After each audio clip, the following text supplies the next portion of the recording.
Doctor प्रतिभाताई गोरे madam आपलं ग्रामपंचायत शिराळूच्या वतीनं सहर्ष स्वागत आणि आपला सन्मान.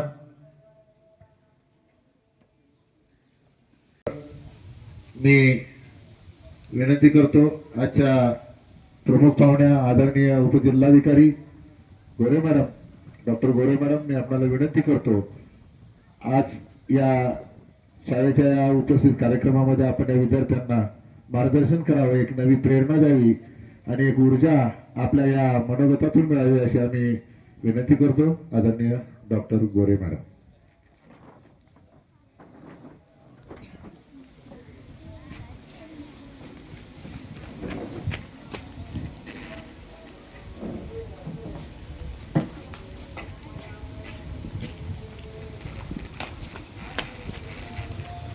सर्वांना नमस्कार.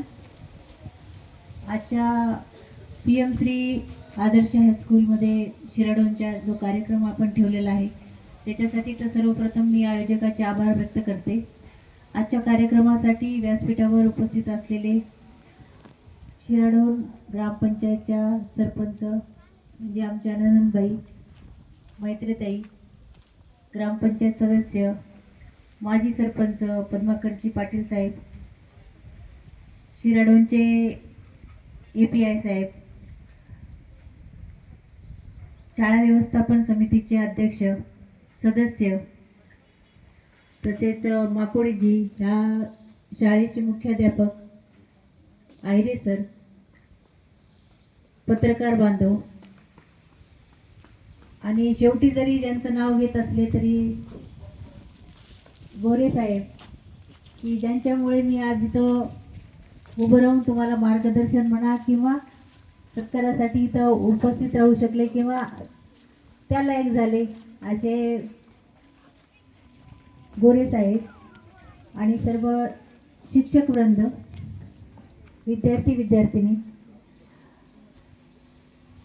मार्गदर्शन करण्यासाठी अनुभव असावा लागतो आणि मला वाटतं तेवढा थोडाफार अनुभव माझ्याकडे आहे म्हणावं लागेल. कारण मी MPSC द्यायला सुरुवात केली तेव्हा माझं लग्न झालेलं होतं आणि मला 4 वर्षाचा मुलगाही होता आणि त्याच्यानंतर गोरे साहेबांचा आग्रह होता की बायको MSc झालेली आहे, मग तिने कॉम्पिटिटिव्ह एक्झाम दिल्या पाहिजे आणि अधिकारी व्हायला पाहिजे.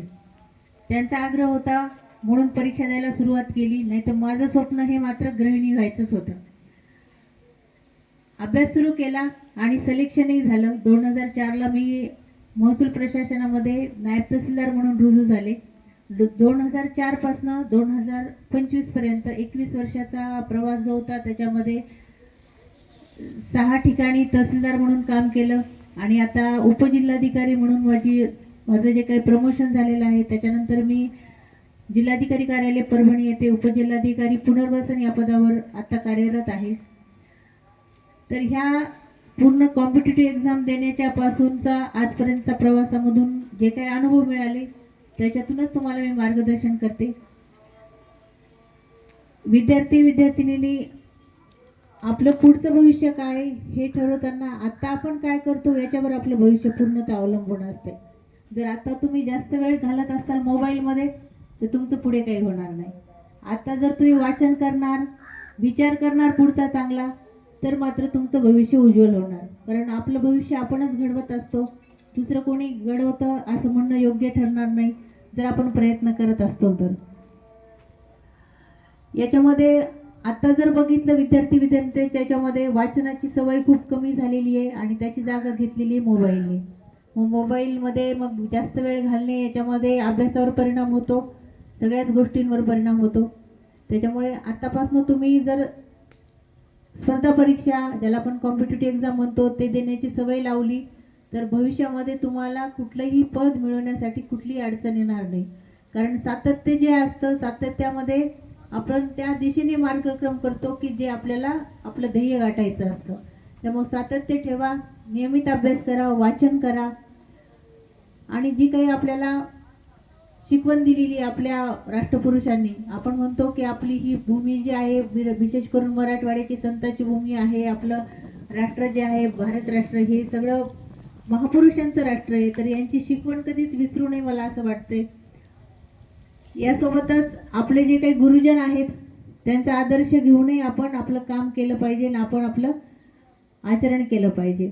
आता माजी सरपंच पाटील साहेबांनी म्हटलं की बाबा तुम्ही आम्हाला थोडं प्रशासनाचं आणि याचं कशी सांगड घालायची त्याच्याबद्दलही सांगा म्हणून, कारण आम्हाला हे अनुभव येतात. कारण जेव्हा आपण कार्यकारी पदावर काम करतो, एक्झिक्युटिव्ह पोस्टवर काम करतो, तेव्हा बऱ्याच वेळेला लोकप्रतिनिधींच्या सोबत आपल्याला काम करावं लागतं आणि एक सुवर्णमध्य काढावा लागतो की जेणेकरून त्यांनाही अडचण येऊ नये आणि आपल्यालाही अडचण येऊ नये म्हणून.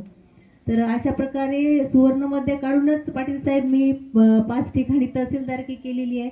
अडचण येऊ दिलेली नाही कुठलीच, कारण बऱ्याच वेळेला लोकप्रतिनिधीची गोष्टी पण बरोबर असतात आणि अधिकाऱ्यांच्याही गोष्टी त्यांच्या ठिकाणी बरोबर असतात.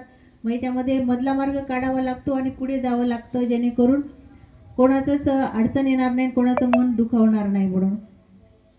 आजच्या ह्या सत्कार प्रसंगी मी एवढंच सांगेल की तुम्ही अभ्यास करा, अभ्यासामध्ये सातत्य ठेवा, मोबाईल शक्यतोवर वापरू नका. किती जण मोबाईल वापरतात? नाही वापरत, खूप चांगली गोष्ट आहे. मग खरोखरच तुम्ही आदर्श PM स्कूलचे विद्यार्थी आहात, चांगली गोष्ट आहे, खूप चांगलं वाटलं. मोबाईलमध्ये जास्त ज्ञान भेटते म्हणण्यापेक्षा जास्त नुकसान करतं मोबाईल. आणि वाचनाची सवय ठेवा, वेगवेगळी पुस्तकं चांगल्या चांगल्या लेखकांची वाचा, सातत्य ठेवा वाचनात. तर अनेक विषय असतात, मग तिथं तुम्हाला वेळेमध्ये त्या गोष्टी सगळ्या हे कराव्या लागतात. जर अधिकारी बनायचं असेल तर निर्णय क्षमता आपली चांगली असायला पाहिजे, आपण अचूक निर्णय घेता आले पाहिजे आपल्याला वेळेवर. यासोबतच आपलं वाचन एवढं असायला पाहिजे, चिंतन मनन तेवढंच असायला पाहिजे की जेणेकरून आपल्याला कुठल्याही एखाद्या विषयावर काही जर लिहायचं म्हटलं तर आपल्याला ते चटकन लिहिता आलं पाहिजे. जर एखाद्या विषयावर निबंध लिहायला सांगितलं, नुसतं ऑब्जेक्टिव्ह वाचून चालत नाही. काही जण अभ्यास करताना काय करतात की मोठे मोठे पुस्तकं आणतात आणि ऑब्जेक्टिव्हचा अभ्यास करतात. तसं न करता तुम्ही लिखाणाची सवय ठेवा वाचनासोबतच, जेणेकरून तुम्हाला वेगवेगळ्या विषयावरती लिहिता आलं पाहिजे. आणि लिहिल्याने आणि वाचनाने आपला आत्मविश्वास वाढतो, चिंतन मननाने आपला आत्मविश्वास वाढतो आणि आत्मविश्वास वाढलेल्या किंवा आत्मविश्वास ज्या माणसाकडे असतो तर त्याला कोणीच हरवू शकत नाही आणि त्याला अडचणी पण येत नाही असं मला वाटतंय. तर आजच्या या कार्यक्रमाप्रसंगी आपण जो काही माझा सत्कार केला त्याच्यासाठी आपले खूप खूप आभार व्यक्त करते.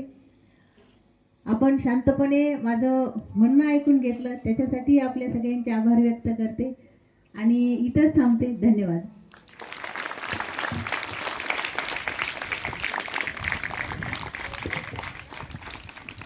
धन्यवाद आदरणीय उपजिल्हाधिकारी आदरणीय प्रतिभाताई गोरे मॅडम. खरं तर आपल्या वगळत्या भाषेमध्ये विद्यार्थ्यांना आपण मार्गदर्शन केलं, एक नवी उर्मी, नवी